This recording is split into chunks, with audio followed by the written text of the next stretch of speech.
Olá, pessoal! Vamos começar mais uma aula sobre testes de hipótese. E na aula de hoje, aprenderemos a testar hipótese para a razão de duas variâncias populacionais. Então, o nosso teste de interesse vai ser esse: σ1 ao quadrado igual a σ2 ao quadrado versus σ1 ao quadrado diferente de σ2 ao quadrado. Entretanto, veja que nessas hipóteses temos parâmetros dos dois lados da igualdade. O que temos que fazer? Isolá-los em um lado só para que do outro tenhamos uma constante. Mas nesse caso, faremos dessa forma aqui. Ou seja, agora temos a razão de duas variâncias de um lado e uma constante do outro.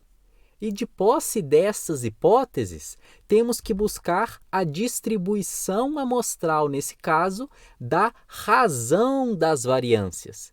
E é exatamente o mesmo processo que fizemos nas aulas passadas, em que tínhamos a diferença de duas médias e buscamos uma distribuição amostral adequada. Nesse caso, considerando duas populações x1 e x2, ambas normalmente distribuídas, a distribuição amostral útil para a gente vai ser essa: S1 ao quadrado dividido por S2 ao quadrado, e ela se distribui segundo uma distribuição F com N1 menos 1 grau de liberdade e N2 menos 1 grau de liberdade. Essa distribuição nós não aprenderemos com mais detalhes, mas ela segue a mesma ideia de todas que já vimos. É uma função que, nesse caso, possui dois parâmetros, que chamamos de graus de liberdade. Então, nesse caso, se a razão for próxima de 1, significa que a variância das duas populações são aproximadamente iguais. Vamos ver um exemplo. As moedas de $1/4 sofreram alterações no peso depois de 1964. Dessa forma, ao se projetar uma máquina de vendas de moedas, deve-se considerar os desvios padrão antes e depois dessa data. Ou seja, a população aqui seriam as moedas fabricadas antes de 64 e depois de 64. Coletamos uma amostra de tamanho 40 de moedas que foram fabricadas antes de 64 e essa amostra apresentou um desvio padrão de 0,087 gramas. A segunda amostra, que também tem tamanho 40, foi fabricada depois de 64 e resultou em um desvio padrão de aproximadamente 0,06.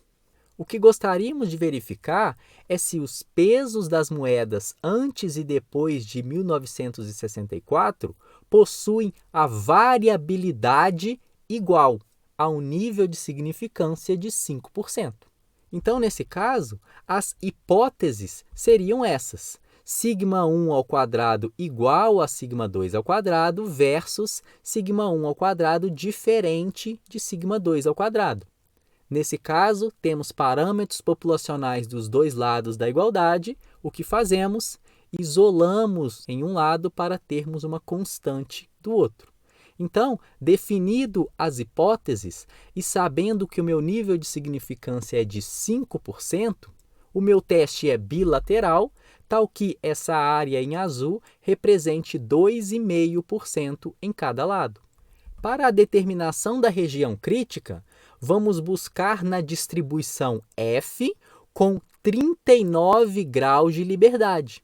E seriam esses dois pontos aqui, 0,52 e 1,89.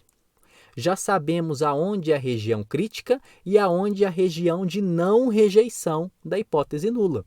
Basta agora calcular a estatística de teste, que já sabemos que é essa F observada dada pela razão das duas variâncias amostrais, que substituindo os valores dá 1,97, ou seja, caiu dentro da região crítica. Então, rejeitamos a hipótese nula de que a variância nas duas populações são iguais. E como ficaria o p-valor nesse caso? Como é uma hipótese bilateral, o p-valor é dado por 2 vezes a probabilidade de observarmos algo mais extremo do que observamos. E calculando essa quantidade, dá 0,036. Então, pelo p-valor, também temos condições de decidir sobre a hipótese nula.